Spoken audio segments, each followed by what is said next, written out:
উত্তর কোরিয়ার সর্বোচ্চ নেতা কিম জং উন সরাসরি ইরানের পক্ষে দাঁড়িয়ে এবার যে বিস্ফোরক ঘোষণা দিয়েছে তা এবার পুরো বিশ্বকে কাঁপিয়ে দিয়েছে। তিনি স্পষ্ট করে বলেছেন, ইরান যদি চায় উত্তর কোরিয়া তাদেরকে মিসাইল সরবরাহ করতে প্রস্তুত, আর একটা মিসাইল যথেষ্ট ইসরায়েলকে পুরোপুরি মুছে ফেলার জন্য।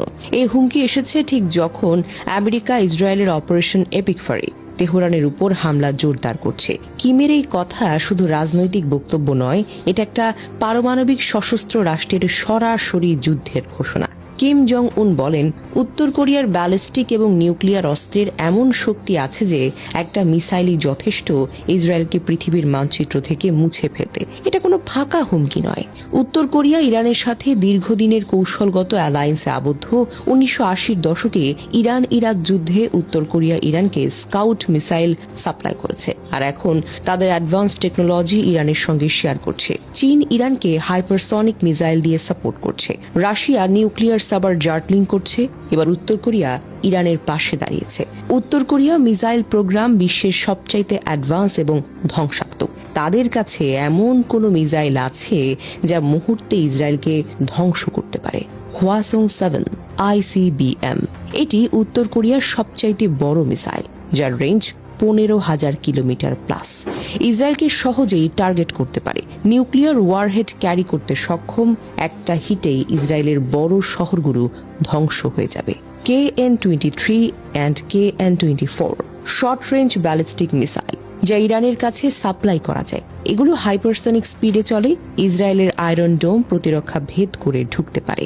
নিউক্লিয়ার ক্যাপাবিলিটি, উত্তর কোরিয়ার নিউক্লিয়ার ওয়ারহেড ইসরায়েলকে ইরেজ করার মতো শক্তি রাখে। ইরানের সাথে তাদের লং টার্ম অ্যালায়েন্সে এই টেকনোলজি শেয়ার হচ্ছে।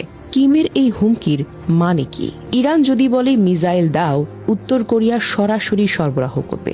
একটা মিসাইলই ইসরায়েলকে মুছে ফেলার জন্য যথেষ্ট। এটা নিউক্লিয়ার হুমকি। চীনের পর এবার উত্তর কোরিয়া ইরানের পাশে দাঁড়ালো আরেকটি পারমাণবিক শক্তি। রাশিয়া থেকে হাইপারসনিক অ্যান্টিশিপ মিসাইল আসছে বলে খবর। 3টি পারমাণবিক অ্যাডভান্স মিসাইল শক্তি এখন ইরানের পেছনে। উত্তর কোরিয়া কখনো ফাঁকা হুমকি দেয় না। 2017 সালে ফায়ার অ্যান্ড ফিউরি বলার পর তারা ICBM টেস্ট করেছিল। এবার ইসরায়েলকে সরাসরি টার্গেট করে বলা হয়েছে একটা মিসাইলই যথেষ্ট। খেলা এখন আর আগের মতো নেই। ইরান এখন একা নয়।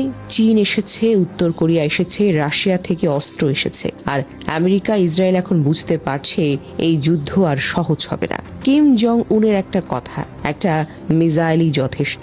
ইরান দেখিয়ে দিয়েছে তাদের ভাঙা যায়, কিন্তু মুছে ফেলা যায় না। চীন দেখিয়ে দিয়েছে তারা আর চুপ থাকতে পারবে না। উত্তর কোরিয়া দেখিয়ে দিয়েছে তারা কথায় নয়, মিসাইলে কথা বলে। আর আমেরিকা ইসরায়েল, তারা এখন বুঝতে পারছে যে আগুন তারা জ্বালিয়েছে, সে আগুন এখন তাদের দিকেই ছুটে আসছে। এই যুদ্ধের শেষ কোথায় আমরা কেউ জানি না, কিন্তু একটা জিনিস পরিষ্কার, খামেনির রক্ত বৃথা যাবে না। ইরান মাথা নত করবে না।